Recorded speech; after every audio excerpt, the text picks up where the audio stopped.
While camping deep in the Rockies of Montana, my son heartlessly abandoned me without supplies and sneered, "Bye, go meet the Grizzly." He figured I'd either starve or get mauled so he could claim everything I owned. But when he walked back into town, I was already there, sitting in the kitchen with a calm smile. "I have a surprise for you," I said. "You won't believe what happened next. Before we continue, please subscribe to the channel and tell us where you're tuning in from in the comments." The front door burst open with a crash. Tyler came stomping inside, hoodie damp from the Portland rain sneakers squeaking across my hardwood floor. "Dad, I need $5,000 right now." I froze at my desk pen, still hovering over a stack of invoices. The harsh tone in his voice hit me harder than a slap. This wasn't a son asking for help. This was someone making demands. "Tyler, what? $5,000. Tonight." He prowled across the living room, fists tightening at his sides. "I just sent you your allowance last week. That $3,000 barely covers rent." His voice cracked with anger. "You think that's enough? You think that pays for everything?" Suddenly, my old flannel felt suffocating. Oil still stained the creases of my hands from fixing Mrs. Ramirez's Chevy transmission that morning. I had built these garages from scratch, worked 18-hour days after Linda died, gave up everything to give him a better life than mine. "Son, we've talked about this. You need to find steady work." "Work?" Tyler spun, his face flushed. "Why should I bust my back when you're sitting on piles of cash? When you control it all like some dictator?" The jab cut deep. My spine straightened, military habits snapping into place. "I'm trying to teach you responsibility." "Responsibility?" He barked a bitter laugh. "You want to talk about responsibility after you're gone? I'll be running these shops better than you ever did." The words dripped like poison. My chest seized, the casual way he tossed around my death. The cold calculation in his eyes. This wasn't frustration. It was greed. I opened my mouth, but nothing came out.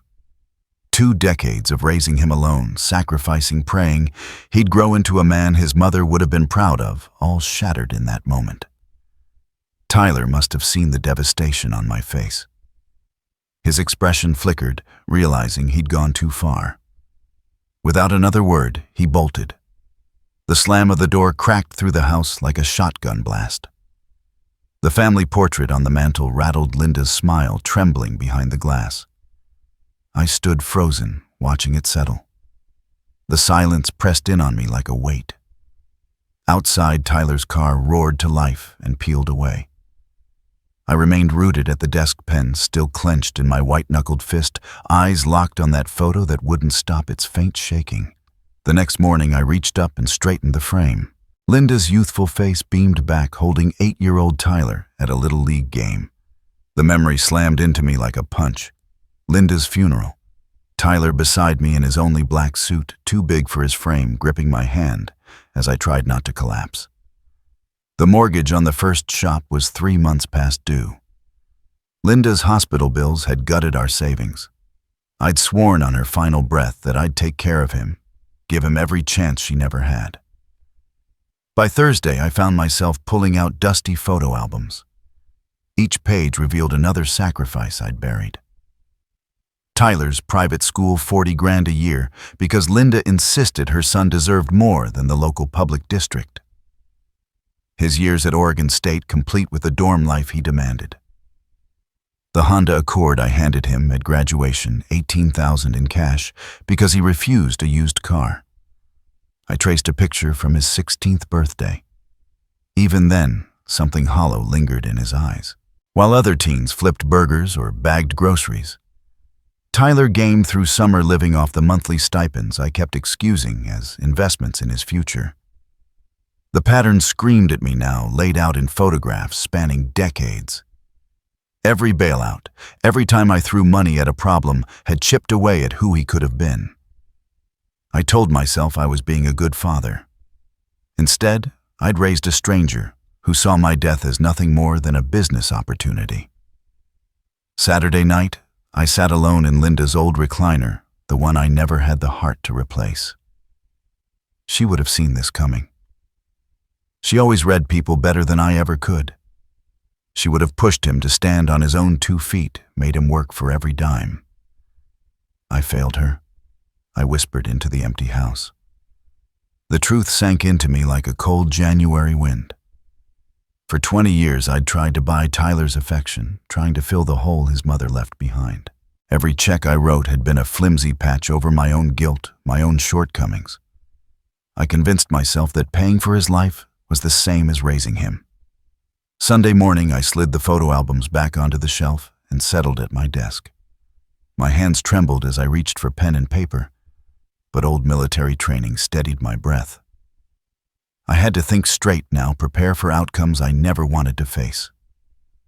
The blank page glared back at me, demanding choices I wasn't ready to put down in ink. 1 ring, 2 rings. My pen hovered above the legal papers when the shrill ringtone cut through the stillness. Tyler's name glowed on the screen. I hesitated, then picked up. "Hello, son." "Dad?" "Hey, how are you doing?" His voice was bright, too cheerful, like a car salesman at the start of his pitch. "I'm fine. This is unexpected after last week." "Yeah, about that. I've been thinking. I was out of line and I want to make it right." The words tumbled out too smoothly rehearsed. "Actually, I have an idea. Something that could fix everything between us." I waited.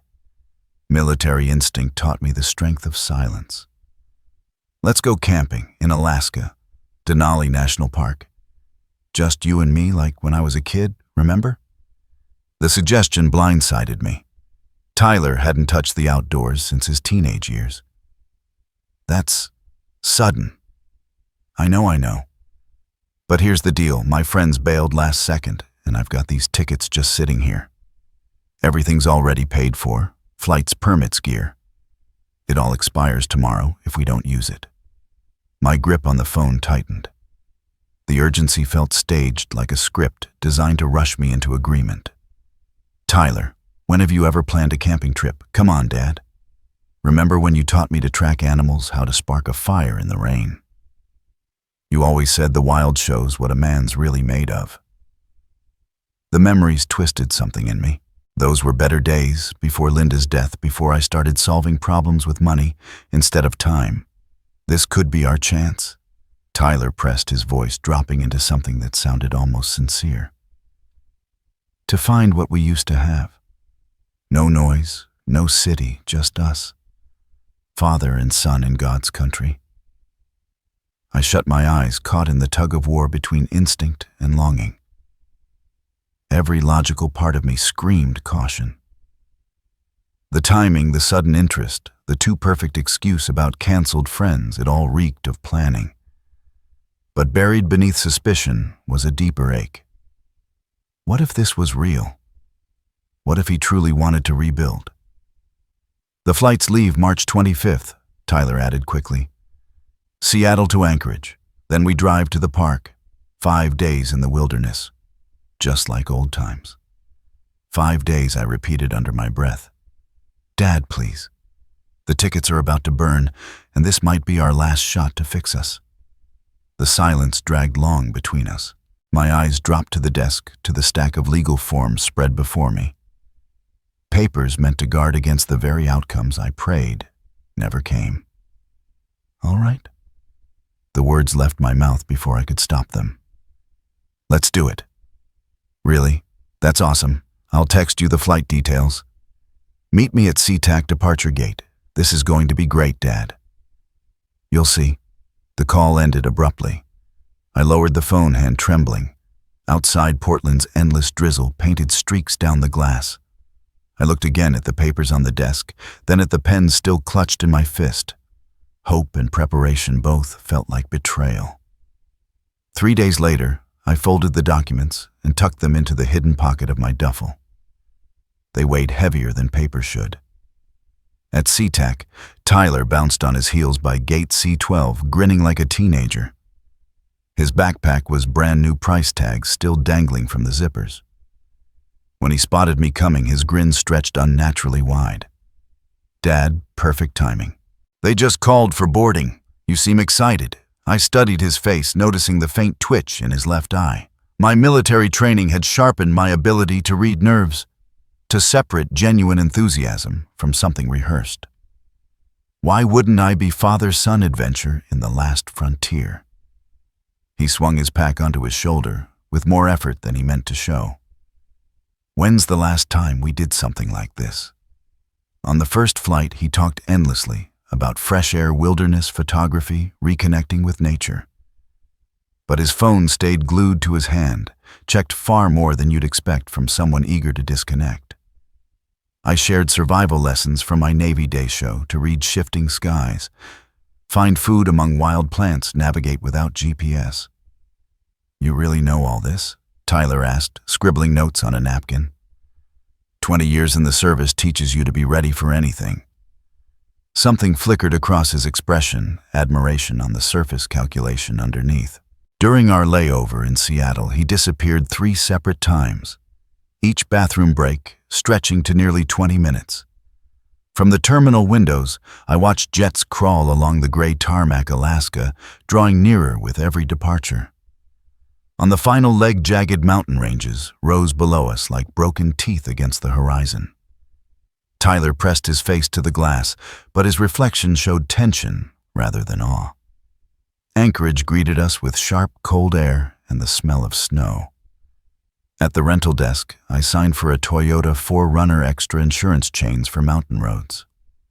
Tyler loaded our bags, favoring his right shoulder like it was stiff. "Next stop, outdoor supply store," he said, glancing at his phone again. "Need to grab a few extras." At Northern Exposure Outfitters, he pushed for very specific gear: industrial flashlights, flares, rope, far more than a simple camping trip required. The clerk, a weathered man with skin cracked from frostbite, lifted a brow. "Planning to get lost out there?" "Just want to be prepared," Tyler answered quickly. Highway 3 stretched out like a gray ribbon through endless evergreens. Snow-capped ridges caught the last traces of daylight. Moose crossing signs dotted the roadside warnings about icy curves. "Beautiful country," I said, trying to break the silence that had settled heavy between us. "Yeah, really isolated." His tone carried a strange satisfaction. Miles from anywhere. We stopped for gas as darkness began to fall. While I filled the tank, Tyler wandered toward the convenience store. Through the bright glass, I caught sight of him, hunched over, phone pressed to his ear, voice low and urgent. When he returned, I asked casually, "Everything all right? Saw you on the phone. Just checking weather conditions for tomorrow. Storm system moving in, but should clear by morning." The lie slipped too easily. I'd checked the forecast myself, 3 days of clear skies. As we pulled back onto the road, that familiar edge of unease settled in my gut. The same instinct that had kept me alive in war zones. Something was off. 40 miles later, I still couldn't shake the image of him whispering at the gas station. "So, what exactly did the weather service say?" I asked. Tyler's hand tightened on the door handle. "Possible flurries, nothing major." The dodge confirmed my suspicion, but I kept my voice level. "Good thing we packed extra layers." Around a bend, Denali's wooden entrance signs came into view, flanked by cabins tucked beneath towering spruce. The visitor center buzzed with activity, despite the off-season. March travelers weren't tourists, they were the serious kind. The Denali Lodge Motel looked just like the glossy brochure Tyler had waved at me weeks ago. Rustic log walls, room names like Grizzly Den and Caribou Creek. The clerk, a young woman with calloused palms, checked us in while Tyler studied the wall of trail maps. "First time in Denali?" she asked. For him, I nodded toward Tyler. "I've been here before for military training exercises. Which trails are you considering?" Before I could answer, Tyler stepped in. "Tlanica River backcountry route. We want the full wilderness experience." The clerk's expression shifted to concern. "That's advanced terrain, very remote. Most visitors started with the shorter scenic trails. "We're experienced campers," Tyler insisted, though his version of experience didn't seem to include an actual trip in the last 10 years. Park Ranger Jennifer Walsh looked like she belonged on a recruitment poster, steady, capable, carrying the no-nonsense confidence of someone who'd seen every kind of wilderness mishap. Her office smelled faintly of strong coffee and pine cleaner, the walls lined with topo maps and wildlife photos. "Gentlemen, let's be clear about what you're getting into." She unfolded a large map across the table. "The Tlanica River route will put you 30 miles from the nearest ranger post. No cell service. No other hikers this time of year." Her finger tapped 3 spots marked in red. "Grizzly activity here, here, and here. 2 cubs were spotted last week," she added. "That means a protective sow nearby. Wolves have been seen, and moose this time of year can be unpredictable with territory." Tyler leaned forward, studying the remote stretches with an intensity that didn't feel like curiosity. "What about emergency evacuation? Helicopter rescue, if the weather cooperates, could take days." Ranger Walsh's expression made it clear she'd seen too many confident tourists end up as names in incident reports. "I need to ask, what's your actual wilderness background?" I spoke plainly about my Navy training while Tyler muttered something vague about camping with friends. The doubt in her eyes was obvious. "Sir, with respect, this route isn't meant for beginners. We've got excellent guided trips, easier backcountry loops. We'll be fine," Tyler cut in. "My dad's basically a survival expert. We signed stacks of liability waivers, sat through safety videos about bear encounters, and rented bear-proof containers, along with emergency locator beacons. I insisted on renting a rifle, an old Remington 870 that felt familiar in my grip." "You sure about that?" Tyler asked, glancing at it nervously. "Rule number 1 in Alaska, never step into bear country unarmed." Our final stop was programming the GPS beacon. Ranger Walsh showed us with crisp efficiency. "Press and hold 5 seconds. Search and rescue gets your location." But even then, in that terrain, you could be waiting 12 to 18 hours minimum. As we loaded the truck, I felt the same tight readiness I'd known before missions. Every detail screamed warning: remote terrain, Tyler's clear lack of field skills, his strange fixation on total isolation. "Still sure about this route?" I asked as we pulled away. His smile stretched too wide. "Absolutely. No turning back now, right, Dad?" The phrasing sat wrongless, encouragement more final verdict. In the rearview mirror, I watched the ranger station shrink until it disappeared behind the tree line. Our last link to civilization vanished into a wilderness that suddenly felt less like adventure and more like a trap. The road narrowed, branches clawing at the windows like skeletal fingers. My GPS showed us moving past the final tower beyond the last marker into territory where others had vanished before. "We're officially off the grid now," I muttered, watching the signal bars die on my phone. Tyler's laugh was hollow. "Perfect.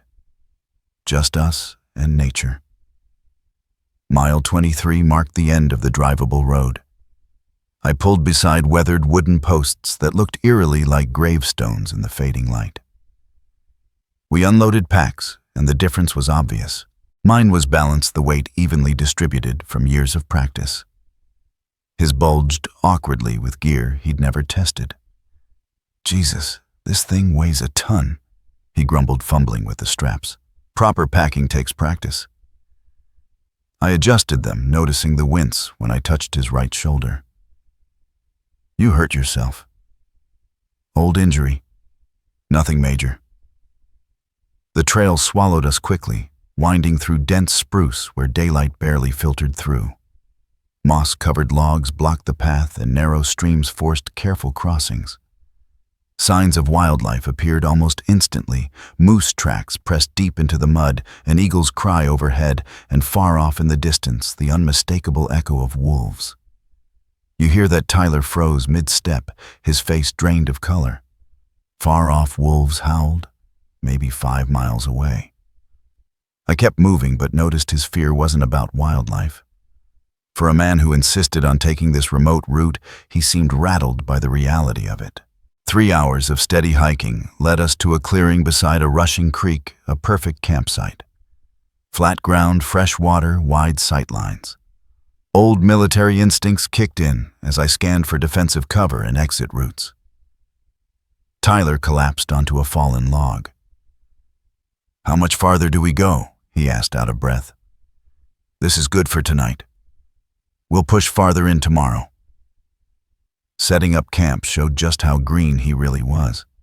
I methodically set a perimeter food hoisted 12 feet up cooking area downwind emergency gear, staged for quick access. Tyler wrestled with his tent like it was a puzzle box. "Dad, can you help with this?" he said, holding out a mess of tangled cords like surrender flags. Teaching him the right knots and structure brought back echoes of years when he'd wanted to learn instead of just inherit. But the thought kept gnawing at me, why drag us this deep into the backcountry if he couldn't even pitch a tent? That evening, the campfire sent flickering shadows across the clearing. I cooked a simple meal while Tyler sat quiet eyes locked on the flames with an expression I couldn't decipher. The temperature dropped quick, Alaska in March. Doesn't forgive mistakes. "Remember when we used to do this?" I said, trying to spark some connection. "You were maybe 10 burning marshmallows on purpose until they were black. Mom was still with us then." His voice softened unexpectedly. "She loved those trips. Said they brought out the best in people." Tyler nodded, but his gaze stayed far away. "Tell me about your childhood, Dad. Before the Navy, before the shops. What was it like being broke?" The question threw me. He never asked about my past. I told him about Montana farm, lifelong summers hauling hay, scraping by, earning every dollar in sweat. "Sounds hard," he said, but the tone carried calculation, not sympathy. "Hard work builds character. Teaches you the value of what you earn." His face shifted briefly, resentment, frustration, but when he spoke again, his voice was flat. "Lucky for me, huh? I didn't have to build character." We kept talking around the fire. He pressed for details: my deployments, survival drills, the lessons that kept me alive overseas. For once, I shared more than usual, believing his curiosity was genuine. Then he asked, "How do you know when someone's lying to you?" Body language. Voice. Details that don't add up. I stoked the fire sparks, shooting into the night. "Why?" "Just curious. You've always been good at reading people." Later, as I banked the fire, silence settled heavy over camp. Stars blazed sharp above us, untouched by city glow. The wilderness felt sacred. "I'll take first watch," Tyler offered. "Not tired yet." "You sure tomorrow's going to be long?" "Yeah. I want to soak it in. Just listen to the forest." I crawled into my tent, trusting him to wake me for second shift.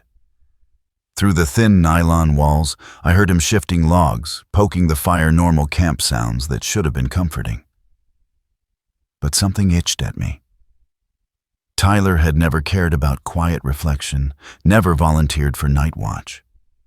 Why now? The last thing I caught before sleep claimed me was the silence. Not relaxed silence, poised stillness, the kind of waiting that felt deliberate. Dawn leaked through the tent walls. Metal clanking jolted me awake, gear being packed too fast, too precise for morning routine. I stepped into the cold, my breath a fog. Tyler was by the truck, methodically loading every piece of survival gear, GPS, rifle, food, his movements sharper than I'd ever seen. "What's going on?" My voice cut the morning quiet. He startled, then straightened, posture defiant. "Getting ready to leave. We planned 3 more days. What's the rush? Change of plans." He kept shoving gear into the truck. "Weather's turning bad." The lie hung thick. Yesterday's forecast had been clear, and the sky stretched cloudless above us. My instincts, dormant since arriving here, snapped awake. Tyler talked to me. What's really happening? Something cracked in his face. Years of contained bitterness erupted like a dam giving way. You want to know what's happening? I'm done. Done with your control, your manipulation, your judgment. Son, I don't understand, don't. He spun fists balled tight. Don't call me son. Sons don't get treated like employees. Sons don't have to beg for money while their father sits on millions. The venom in his words landed like blows to the chest. This wasn't a burst of temper. This was hatred that had been growing for years, festering beneath the surface of our family. I've given you everything, and you've given me nothing. Tyler's voice cracked with rage. You made me dependent. You kept me weak. You used your money to control every part of my life. Well, guess what? I'm taking control now. My hands shook as the truth hit me. The camping trip, this had been his plan from the start. Finally figured it out. Mr. Military Genius, his laugh was hollow cruel. Took you long enough. Why, Tyler? If you needed money, we could have worked something out. I don't want your allowance anymore, Dad. I want what's mine by right. Your business, your assets. Everything you've been dangling over me for decades. The cold air seemed to freeze solid around us. I stared at this stranger who wore my son's face, spitting words that shattered 20 years of fatherhood. You're planning to leave me here. Very good, he sneered. Yeah, I'm leaving you here to figure things out on your own.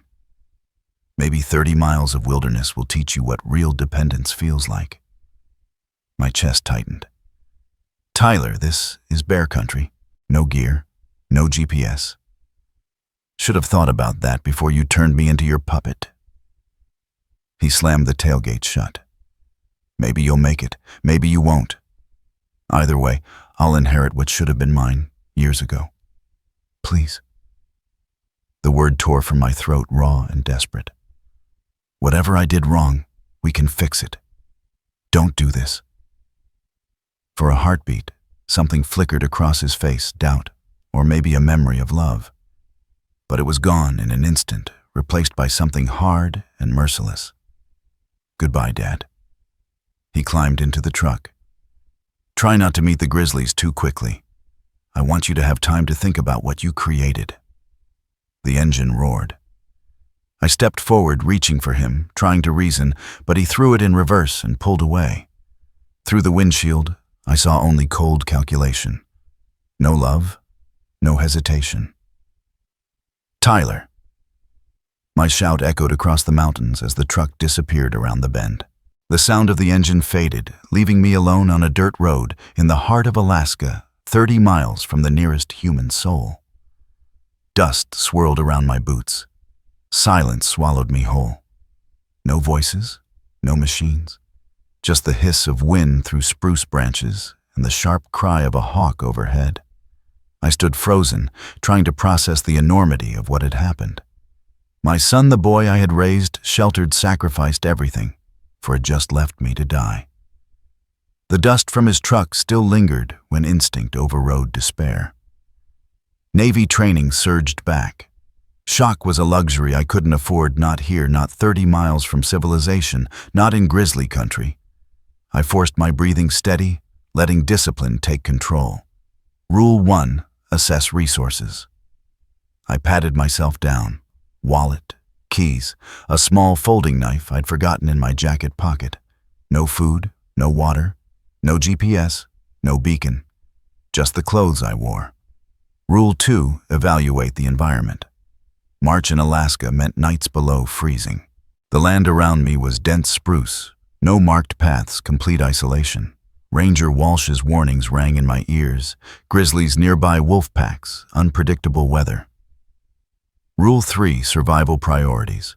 Shelter, water, signal, navigation, in that order. I studied the sun. East led deeper into the backcountry. West should eventually meet the park road, though I didn't know how far. I tried to recall fragments of the Rangers' topo briefing rivers flowed northwest toward the boundary. Movement was life. Standing still was death. I began walking west, following the faint tire tracks Tyler's truck had left. Within 100 yards, the path split. The truck's tracks went one way. An animal trail cut through the underbrush. Game trails usually meant water, and water meant survival, maybe rescue. Every step was an effort. At 58, my knees ached on the uneven ground, my civilian body far from my military peak. Still, I pushed forward. But anger drove my steps. Rage at Tyler's betrayal, at my blindness, at the years I'd wasted feeding the weakness that turned him into this. The forest pressed in on me like a living tunnel. Towering spruce blocked most of the sun, casting a dim twilight even at midday. As I moved, I snapped branches and bent saplings, leaving crude markers just in case some rescue team ever came this far.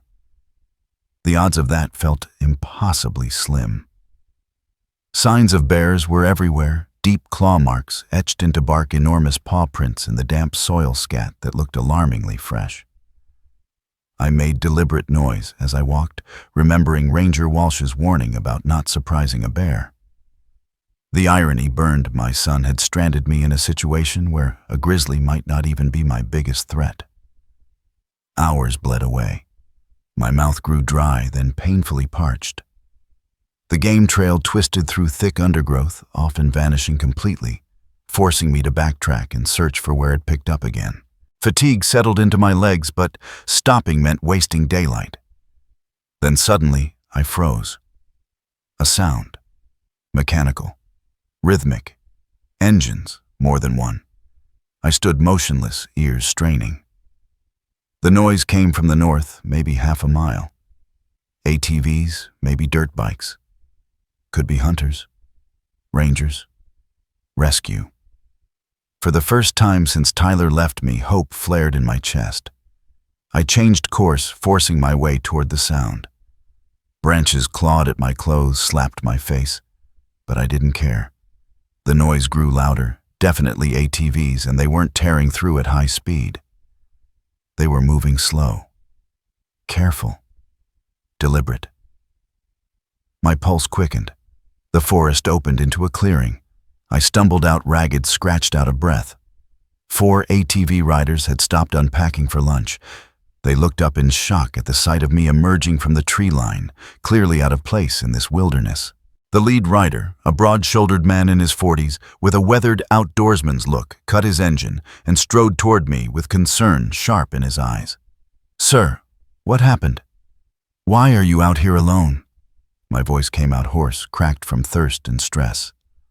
"My son, he left me. Took all our equipment, drove off." The man's expression hardened into disbelief, then anger. "Someone abandoned you out here. That's attempted murder.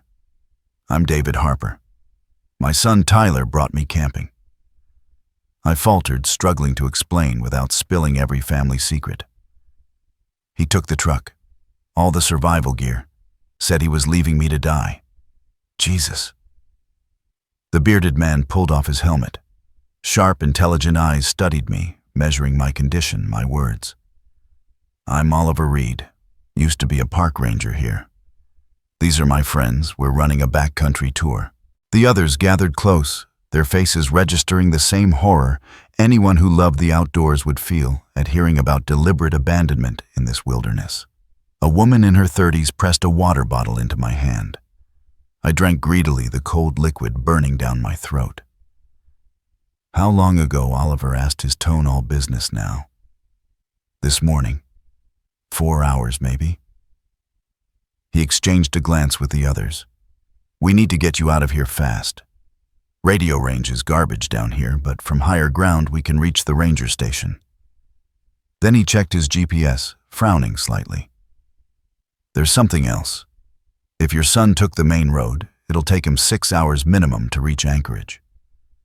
But I know a ranger trail through the backcountry. We can get you to the park entrance in 90 minutes. The realization hit like a jolt of electricity. "You mean I could be back before him easily? The only question is, do you want the authorities involved right away, or do you have other plans?" Something cold and sharp locked into place inside my chest. Fear and desperation drained away, replaced by something harder, something resolute. Tyler had plotted my death, calculated my abandonment, counted on me being helpless. But he'd overlooked two things: the solidarity of the wilderness community and my own survival instincts. "I want to get back to the motel first," I said evenly, "before I decide anything about the police." Oliver gave me a knowing nod, the kind of understanding that passed between men who'd seen darkness before. "Hop on behind me. We'll take the ranger trail. Your son will never see us coming." The ATV roared as we cut through hidden service paths, a side of Denali I'd never known existed. These weren't tourist trails, they were emergency routes carved by rangers and seasoned guides. Oliver handled the terrain like second nature. 15 years as a ranger, he shouted over the engine. "I've seen bad judgment, but deliberate abandonment that crosses into criminal." We powered over creeks, climbed sharp grades, even dismounted to drag the ATVs around fallen timber. Despite the rough conditions, we made excellent time. By the time we hit pavement, Oliver's estimate proved conservative. We were ahead of schedule. The Denali Lodge Motel came into view, its rustic log cabins looking more like salvation than lodging after the hell of that morning. As we rolled into the lot, I scanned for our rental truck. Nothing. "Looks like your son's still on the road," Oliver noted. "You've got time to decide what kind of welcome he's walking into." The riders circled up, handing me contact info, each promising to testify if it came to a courtroom. Oliver pressed his card into my palm, his cell and email scrawled beneath his name. "Call me when you're ready to loop in the authorities. What he did there need to be consequences." As they prepared to leave, Oliver lingered. "Sir, if you don't mind me asking, what are you planning to do when he gets back?" I looked toward the motel room, where our belongings sat waiting, then to the folded papers in my jacket pocket. Tyler had spent years laying the groundwork to destroy me. Now it was my turn to plan his undoing. "I'm going to give him exactly what he wants," I said quietly. "Just not the way he thinks he's getting it." Back in the room, I sat on the bed and pulled out my phone. Oliver's card lay beside me, a lifeline to immediate legal recourse. But first, I needed clarity. I needed to sharpen the knife before making the cut. The documents I'd drawn up in Seattle felt almost prophetic now, sitting in my pocket like a concealed weapon. 3 weeks earlier, in a moment of cold disappointment, I had changed my will. Now it felt like preparation for war. I spread the papers across the desk. Tyler would inherit nothing. Every cent, every asset, every piece of the empire I'd built would go elsewhere. Wildlife conservation, veterans organizations, a scholarship in Sarah's name. The irony was bitter and perfect. He'd tried to kill me for money, and that very act would guarantee he'd never see a dime. But paperwork alone wasn't enough. I needed proof. Witnesses. A record of his betrayal that no lawyer could spin. I dialed Oliver's number. He answered on the first ring. "David, you settled in. I need your help. When Tyler comes back, I want everything documented, his words, his reactions, every detail. You planning to confront him before the cops? I'm planning to give him exactly what he thought he wanted, the chance to inherit my business." I paused, letting the weight of it settle. Right up until he realizes he's destroyed himself. Silence stretched on the line. Then Oliver spoke. "That's strategic. You want me there as a witness, if you're willing. And bring that digital camera you used on the trail. Tyler's going to say things a jury needs to hear." "What time you expecting him?" I calculated. Main Park Road to Anchorage Highway. With his habits of slow driving, Food stops cautious pacing on unfamiliar routes. Between 9 and 10 tonight. He'll come in tired, smug, thinking he's walking into an empty room and a father who never made it back. Instead, he'll find his intended victim alive and ready. After Oliver confirmed he'd be there by 8:30, I called my attorney back in Seattle. The conversation was short but decisive. By tomorrow morning, the updated will would be filed officially no matter what happened tonight. Tyler's inheritance would vanish the moment those papers hit the courthouse. Next, I stopped by the motel office and arranged an adjoining room for Oliver. The clerk, an elderly woman who'd clearly seen her share of Alaskan drama, didn't so much as raise an eyebrow at the unusual request. Evening settled over the lodge with eerie calm. I showered off the dirt and sweat of the wilderness, put on clean clothes, and set the room exactly how I wanted it. The legal papers lay spread across the desk front and center, the first thing Tyler would notice. From the adjoining room, Oliver's camera would have an unobstructed view. My phone sat on the nightstand, 911 already queued. Military discipline had drilled into me that preparation removed luck from the equation. Tonight, Tyler would walk into an environment where every variable was mine to control. The irony wasn't lost on me. He'd spent months plotting my death in the wild. Now I was orchestrating his social and financial death back in civilization. The difference was mine would leave him breathing, forced to face the consequences. At 8:15, Oliver tapped softly on the door. He slipped inside carrying professional-grade equipment and the look of a man who'd witnessed too many backcountry tragedies. Within minutes, he had cameras and audio gear set up across the adjoining room. "When he shows up, every word and move will be on record," Oliver assured me. "What happens once this goes to the authorities?" I asked. "Attempted murder in the first degree. Alaska doesn't play around with abandonment. It's practically a death sentence in disguise. With your testimony, my witness account, and whatever he admits tonight, he's looking at real prison time." I gave a slow nod, the cold weight of resolve settling deeper into my chest. Then came the hardest part waiting. Outside darkness clamped around the motel like a tightening fist. From the window, I watched the main road, knowing Tyler's headlights would appear at any moment, carrying him straight into a reckoning he couldn't imagine. The clock on my phone read 8:47 p.m. Any second now. Headlights swept into the lot, and I instantly recognized the distinct rumble of our rental truck. Tyler was back, probably rehearsing the sorrowful son act he'd deliver when reporting my tragic disappearance. I positioned myself in a chair facing the door, the legal documents neatly displayed on the desk. From the connecting wall, I heard Oliver making final adjustments with his gear. The trap was set. The key scraped the lock twice before catching. The door opened cautiously, as if he expected silence. Instead, the light flicked on, spilling across his face, and I watched realization slam into him like a physical strike. "Dad." The word broke out of him, strangled, disbelieving. "Hello, son. How was your drive?" His face cycled through disbelief, shock, then raw fear. How are you here? How did you get back?" "Turns out I'm a little harder to kill than you calculated." His legs seemed to weaken. He gripped the frame like it was the only thing keeping him upright, eyes darting across the room searching for exits. "I don't understand. I left you 30 miles from nowhere. No food, no water, nothing." "Yes." I remember I said lightly, almost conversational. An interesting choice of last words, by the way. "Go meet the Grizzlies." Really captured the sentiment beautifully. "Dad, wait, you don't understand." "Oh, I understand perfectly."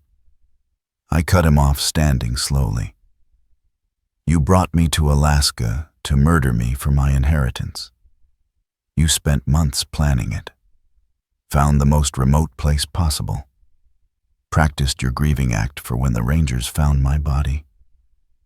Tyler's mouth opened and shut like a fish out of water, sweat glistening on his forehead despite the cool night air. "The flaw in your plan," I said, voice steady now, "is that you underestimated the wilderness community. Out here, people don't abandon each other to die. They pull you back from the brink. Something you never learned." "Look, if this is about money," I cut him off. "It's always been about money for you." That's what I finally see. Every conversation, every trip, every so-called father-son moment. You were calculating my net worth. I walked to the desk and lifted the legal documents. You want to know something fascinating? 3 weeks ago, right after our last fight, I changed my will. I called it paternal disappointment at the time. Tyler's eyes locked on the papers in my hands. What do you mean changed? I mean you inherit nothing. Not the shops, not the accounts, not the house your mother loved. Everything goes to charity, wildlife groups, veterans organizations, scholarships in your mother's name. The color drained from his face. You can't do that. I'm your son. You were my son. This morning you became something else. A man who calculated his father's death for profit. Dad, please, if you'll just listen. I listened this morning. I heard you tell me I ruined your life with control. I heard you say I deserve to die out there alone. I'm done listening. Tyler's mask cracked, rage spilling out. You self-righteous bastard. You made me this way. Always controlling, always judging. Keeping me weak and dependent while pretending it was love.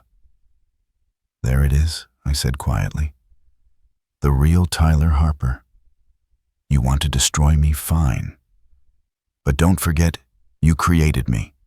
Every dollar with strings, every lecture, every leash you kept on me. This is on you. A strange calm settled over me. You're right. I did create this. I enabled your dependence. I tried to buy your affection. I mistook providing for parenting. That's my failure as a father. Then change the will back. Fix this. The will was filed this afternoon. It's done. I stepped past him toward the door. He looked smaller, somehow deflated. But you're wrong about one thing. I didn't create your willingness to commit murder. That choice was yours. Where are you going? His voice cracked. To call the police. Attempted murder is still a felony, even if it fails. Dad, wait. I paused at the doorway. Goodbye, Tyler. In a twisted way, you've given me what I needed: absolute clarity about who you really are. The last thing I saw before stepping out was my son collapsing into the chair I'd just left, staring at the documents that spelled the destruction of everything he thought he'd gain by killing me. The fluorescent lights in the Anchorage Police Department interview room hummed overhead as Detective Sarah Martinez examined the evidence laid across the steel table. Oliver's digital recordings, my sworn statement, and Tyler's own words, captured at the motel, painted a case too strong to ignore. Mr. Harper, she said, scrolling through the files on her laptop. I've been handling wilderness crimes for 8 years. This is the most deliberate, premeditated attempt I've ever seen. She clicked through audio clips of Tyler's voice. Your son's statements? They're damning. He was always thorough when he wanted something, I replied flatly. The district attorney will be filing charges this morning, Martinez said. Botching. Attempted murder in the first degree. Reckless endangerment. Conspiracy to commit fraud tied to your inheritance. Detective Martinez's words landed hard.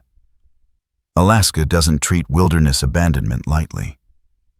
Through the glass of the interview room, I could see Tyler in cuffs being processed at the booking desk. A single night in jail had stripped away the last of his bravado. No more charm, no manipulations, just a 28-year-old man staring down the weight of his choices. Oliver sat next to me, having driven down from Denali to give his statement. What's the likely sentence for something like this? I asked quietly. 15 to 25 years, depending on how the plea negotiations go, Martinez said. Up here, deliberate abandonment in the backcountry is treated the same as attempted murder because that's exactly what it is. I studied my son through the glass and felt nothing I'd expected. No sense of triumph, just the inevitable outcome of years of resentment and entitlement. Will you be heading back to Seattle today? Martinez asked. Tomorrow. I need to meet with my attorney here first, finalize some estate planning. She gave a small knowing nod. making sure your new will is locked down among other things. I gathered my jacket and the evidence folders. I'm establishing a foundation in my wife Sarah's name. Feels right that Tyler's inheritance should end up helping people who actually deserve it. Oliver and I stepped out into the crisp Anchorage morning. Downtown traffic moved at the steady, practical pace unique to Alaska. Never rushed, never careless. So what now? Oliver asked. Back to Seattle. Back to my business. Back to figuring out the kind of man I want to be with the time I've got left. I looked toward the Chugach Mountains, towering beyond the skyline. Surviving your own son's attempt on your life has a way of clarifying priorities. You planning to visit him during the trial? Oliver asked. The question caught me. I thought about it. Paternal instinct battling against reality. No. The boy I raised died out in those woods. What's left isn't my son anymore. At the truck, Oliver handed me his business card. If you ever want to come back to Alaska for the right reasons, camping, fishing, actually enjoying the wilderness, call me. First trip's on me.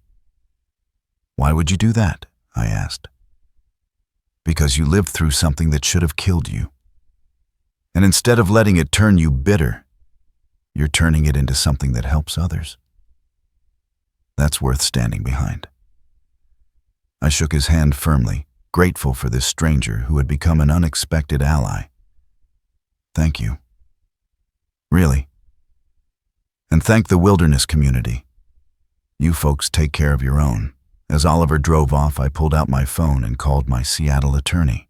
There were foundations to establish, scholarships to set up, and decades of enabling to undo. Tyler had brought me to Alaska to die for money. Instead, I'd found a reason to live with purpose. In trying to end me, he had shown me the difference between buying someone's affection and actually caring for people. The irony was both brutal and just. 3 days later, back in Seattle, a letter arrived from Tyler in jail. 5 pages of manipulation dressed up as apology, promises of change begging me to reconsider the inheritance, explaining how prison would ruin his life. I read it once, then slid it straight through my shredder. Some relationships don't survive attempted murder, no matter how much you've invested in them.